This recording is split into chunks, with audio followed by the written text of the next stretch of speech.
దేవుని నామానికి స్తుతి కలుగును గాక.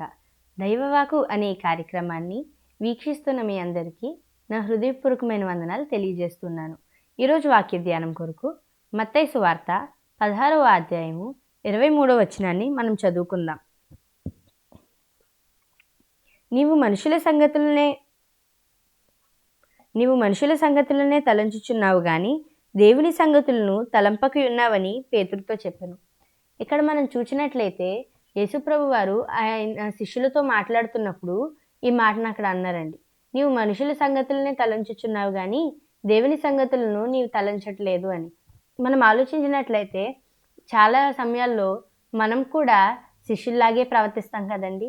మనుషులు ఏమనుకుంటున్నారు, మనం మనుషులమే కదా, మనం ఏమనుకుంటున్నాం, మనకంటూ ఒక ప్లాన్స్ ఉంటాయి, ఇలా చేయాలి అలా చేయాలని చాలా విషయాల్లో మనము మన సలహా తీసుకుంటామంటే మనకు అనిపించింది మనం ఎక్కువ శాతం చేయడానికి ప్రయత్నిస్తాము. దాంతోపాటు పక్కన మనుషులు ఏమనుకుంటున్నారు, లేకపోతే నాకంటే పెద్ద పొజిషన్లో ఉన్నవాళ్ళు, నాకంటే చదువుకున్న వాళ్ళు ఏమనుకుంటున్నారు, లేకపోతే మిగిలిన వాళ్ళు ఏమనుకుంటున్నారు, నా తల్లిదండ్రులు ఏమనుకుంటున్నారు, అందరి సలహాలు కూడా తీసుకుని చేద్దామని చెప్పి మన ఆలోచనని ఒకటి మనం మెయిన్గా తీసుకొని మిగిలిన వారి అందరి సలహాలు కూడా మనం తీసుకుంటూ ఉంటాం చాలా విషయాల్లో. అది చదువు విషయంలో కావచ్చు, వ్యాపార విషయంలో కావచ్చు, ఉద్యోగ విషయంలో కావచ్చు, ఎన్నో విషయాల్లో మనం ఈ పని చేస్తూ ఉంటాం.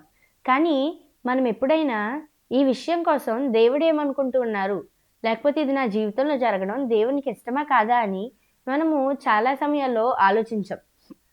కానీ మనం ఆలోచించవలసిన విషయం ఏంటంటే మనం అనుకున్నవన్నీ జరగవు.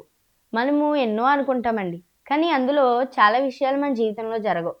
చాలామంది చాలా మాటలు చెప్తారు, నువ్వు అలా చెయ్యి, నువ్వు ఇలా వెళ్ళు, ఇలా వెళ్తే మంచి ఫ్యూచర్ ఉంటుంది, లేకపోతే ఇటు చేస్తే బాగుంటుంది అని చాలామంది మన మంచి కోరి చెప్పేవాళ్ళు ఉంటారు. చాలామంది చాలా మాటలు చెప్తూ ఉంటారండి, అది చేస్తే బాగుంటుంది, ఇది చేస్తే బాగుంటుంది అని. కానీ మనం ఎక్కువ మనుషుల సంగతులు ఆలోచిస్తూ ఉంటాం, మనుషులు ఏమనుకుంటారో ఆలోచిస్తూ ఉంటాం, కానీ దేవుని సంగతులు మనం ఆలోచించమండి. కానీ మనకు అంటే మనుషుల మాటలు లేకపోతే మన ఒపీనియన్ మనకు ముఖ్యం కాదు, కానీ దేవుడు ఏమనుకుంటూ ఉన్నారు అనేది మనకి ఎప్పుడూ ముఖ్యం కదా. మనము దేవా నా జీవితంలో ఈ పరిస్థితి ఉంది, దీన్ని ఏం చేయమంటావు, లేకపోతే నేను ఇప్పుడు ఈ కాలేజ్లో జాయిన్ అవుదాం అనుకుంటున్నాను, నీ చిత్తం ఏంటి, నా పెళ్లి విషయంలో నీ చిత్తం ఏంటి, లేకపోతే నా ఉద్యోగ విషయంలో నీ చిత్తం ఏంటి, నేను ఈ ఊరు వెళ్ళడం నీ చిత్తమా కాదా అని చాలా విషయాల్లో మనం ఎప్పుడూ దేవుడిని కన్సల్ట్ చేయమండి. మనము అన్నీ తెలిసిన దేవుణ్ణి అడగం, కానీ తక్కువ జ్ఞానం ఉన్న మనుషులందరి సలహాలు తీసుకుంటూ ఉంటాం. మనుషులకి ఎక్కువ తెలియదండి. అంటే ఎంత తెలిసినా మన భవిష్యత్తు తెలిసిన వాళ్ళు మనుషులు కాదు, మన భవిష్యత్తు దేవునికి తెలుసు.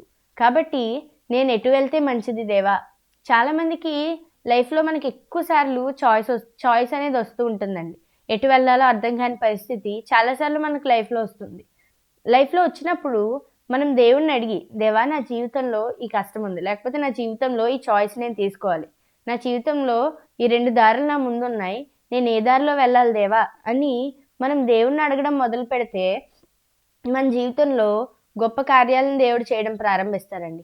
మన చిత్తం కాదు, మన ఆలోచన కాదు, మన తలంపులు కాదు, అలానే మన చుట్టూ ఉన్న వారి ఆలోచనలు కాదు, కానీ దేవా నాకు నా ఆలోచనలు ముఖ్యం కాదు, నా చుట్టూ ఉన్న వారి ఆలోచనలు నాకు ముఖ్యం కాదు, నీ ఆలోచనలే నాకు ముఖ్యం, నీవేది చెప్తే నేను అది చేస్తాను దేవా, నాతో మాట్లాడు, నాకు ఇప్పుడు ఏం చేయాలో నీవు నాకు చెప్పని మనం అడిగినప్పుడు దేవుని ఆ చాయిస్ మనకి దేవుడే చెప్పండి. ఈ రోజు నుండి ప్రార్థన చేద్దాం. దేవా నా జీవితంలో నా చిత్తం కాదు, నా చుట్టూ ఉన్న మనుషుల ఆలోచనలు కాదు, మనుషుల తలంపులు కాదు, కానీ నీ తలంపులు జరగాలి, నీ చిత్తమే నా జీవితంలో జరగాలని మనం ప్రార్థించుకుందాం. స్తోత్రం మహాపరిశుద్ధుడు ఘనమైన దేవానికి వందనాలు, స్తోత్రాలు, స్తుతులు తండ్రి. యేసయ్యా ఈ రోజంతా మమ్మల్ని కాచి కాపాడి భద్రపరచమని అడుగుచున్నాం తండ్రి. యేసయ్యా ఎంతోమంది గతించిపోతున్నా ఒక నూతన దినం చూడడానికి మాకు నీవు ఇచ్చిన ఈ గొప్ప భాగ్యాన్ని బట్టి నేను స్తుతిస్తూ ఉన్నాం తండ్రి. యేసయ్యా ఈ రోజు నుండి మా జీవితంలో తండ్రి మనుషుల తలంపులు కాదు, కానీ నీ తలంపులు మా జీవితంలో నెరవేరడానికి సహాయం చేయండి. మా జీవితాన్ని తండ్రి యేసయ్యా నీ చేతులకు అప్పగించుకుంటూ ఉన్నాం తండ్రి. యేసయ్యా నీ తలంపులు నీ చిత్తం మా జీవితంలో నెరవేరడానికి సహాయం చేయండి.